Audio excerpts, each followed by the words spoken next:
اللہ علیہ وسلم کی 11 بیوی. اب بولو آئے یوٹیوب پر ڈال کر ہمارے حضور صلی اللہ علیہ وسلم کی کتنی بیوی ہیں؟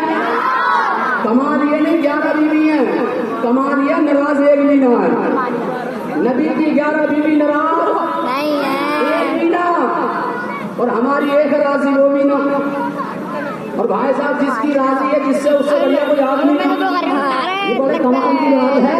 اس لیے آپ تو جب کسی بندے کا انتقال ہوتا ہے، بیوی عدت کرتی ہے 4 مہینے 10 دن کی، اس کے بعد اس کے لیے حکم ہے وہ چاہے تو میرے بھائی ایک اچھا سا انسان دیکھے، اسلامی بھائی دیکھے اور اپنا نکاح کر لے، میرے بھائی اسے اجازت ہے. لیکن ہم اپنے رسول کو زندہ کیوں مانتے ہیں؟ پہلی بات تو یہ ہے کہ ان کا مال وراثت نہیں بنتا، وہ پڑتا نہیں ہے، وہ تقسیم نہیں ہوتا ہے. اس لیے میرے بھائی جو زندے ہوتے ہیں نا، ان کا مال وراثت نہیں بنتا. لیکن حضور صلی اللہ علیہ وسلم کی شان دیکھیں میرے بھائی، ان کے وصال کے بعد بھی ان کی بیوی اس دنیا میں موجود ہے. وہ ذرا کان کھول کے سنیں، حضور صلی اللہ علیہ وسلم نے ایک مرتبہ جس بیوی سے نکاح فرما لیا ہے، میرے دوستوں نکاح کر لیا ہے، تاریخ گواہ ہے. اب وہ دنیا کا اتنے عظیم انسان کیوں نہ ہو، اتنے مرتبے والا انسان کیوں نہ ہو، اتنا بلند انسان کیوں نہ ہو، اتنی ثروت والا کیوں نہ ہو، اتنی عظمت والا کیوں نہ ہو، اتنے پیسے والا کیوں نہ ہو، اتنی دولت والا کیوں نہ ہو، الحمدللہ ایک بار جس عورت سے مصطفیٰ صلی اللہ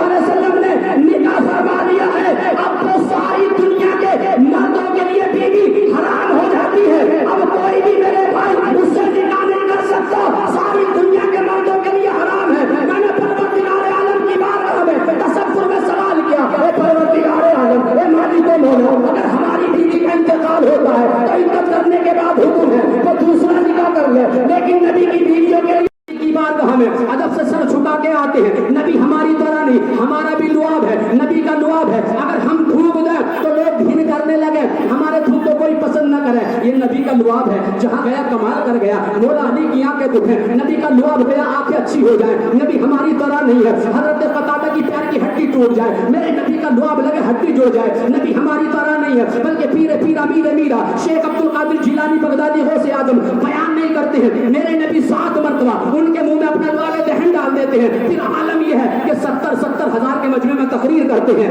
نبی ہمیشہ ایک صحابی ہے جن کا نام ہے حضرت سعد، اپنی ماں کے نام سے کنواں کھدواتے ہیں، کنویں کا پانی خالی ہوتا ہے. میرے مصطفیٰ صلی اللہ علیہ وسلم ایک مرتبہ اس کنویں میں اپنا لعاب دہن ڈال دیتے ہیں. اللہ تعالیٰ قیامت تک کے لیے اس پانی کو میٹھا بنا دیتا ہے. اس لیے نبی ہماری طرح نہیں ہے. اور یہ جانو اس بات سے، جب میرے نبی نے کہا تھا جو چاہے مانگ لے، اب اس بات کو کون کہہ سکتا جو چاہے مانگ لے؟ جس کے اختیار میں سب کچھ ہو، سب کچھ ہو. ہاں جینتی پور والے ہیں دیالو، ہیں دیالو. میں کہوں گا جی کولر دے دو، دے دیں گے. ہم کہیں گے فریج دے دو، دے دیں گے. مال دے دو، دے دیں گے. لیکن ہم کہیں گے ہوائی جہاز، کہیں گے قاری صاحب وہ نہیں ہے ہمارے پاس. پتہ چلا جو ہے ہی نہیں تو دوگے کہاں سے. لیکن نبی فرما رہے جو چاہے مانگ لے. پتہ یہ چلا نبی ہر چیز کے مالک ہیں، نبی ہر چیز کے سبحان اللہ. وہ تو یار اتنی گھوم کے دیکھ لو، سبحان اللہ ہی کہہ دیا کرو میرے بھائی. چل کے ہاتھ اٹھا کر ذرا سبحان اللہ. جو چاہے مانگ لے. اب یہ مانگنے والے کے اوپر ہے. اب دیکھو اس نے کیا مانگا، کیا مانگا؟ سونا نہیں مانگا، چاندی نہیں مانگی، بنگلہ نہیں مانگا، جنت نہیں مانگی، بلکہ کیا مانگا سنو. اس نے کہا یا رسول اللہ جو مانگوں گا، آقا فرماتے ہاں وہ دیا جائے گا. سنو پتا کیا مانگا؟ اس نے کہا یا رسول اللہ، اللہ نے مجھے کالا بنایا تو گورا بنا لوں. کیا کہا؟ اللہ نے شاہد صاحب بہت بولتے ماشاء اللہ، اللہ سلامت رکھے. ماشاء اللہ چمک رہے ہیں، سارے علماء ہی چمک رہے ہیں سبحان اللہ. انہوں نے کہا رسول اللہ، اللہ نے مجھے کالا بنایا.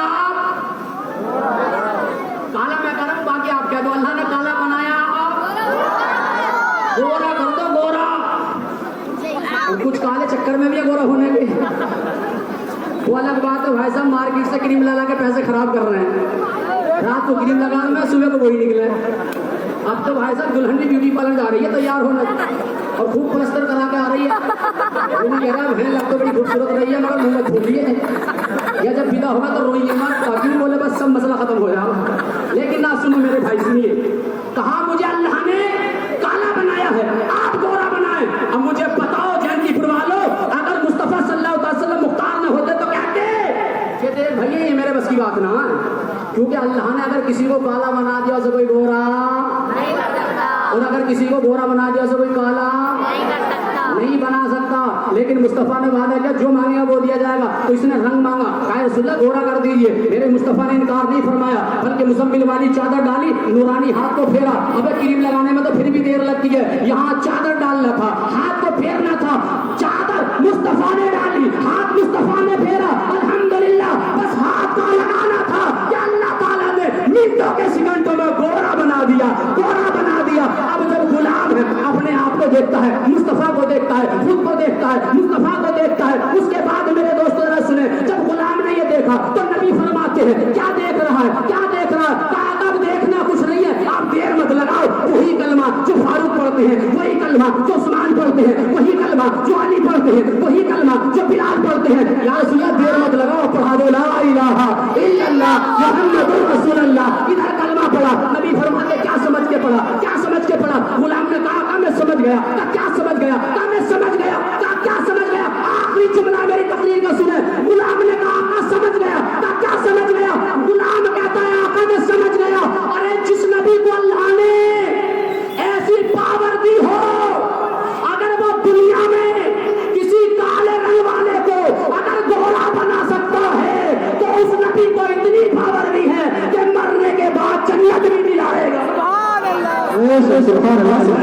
انشاءاللہ تعالی. تبھی تو ہم کہتے ہیں مصطفیٰ, مصطفیٰ آپ کے جیسا کوئی آیا ہی نہیں, مصطفیٰ آپ کے جیسا کوئی آیا ہی نہیں, اور آتا بھی کیسے جب اللہ نے بنایا ہی نہیں. السلام علیکم.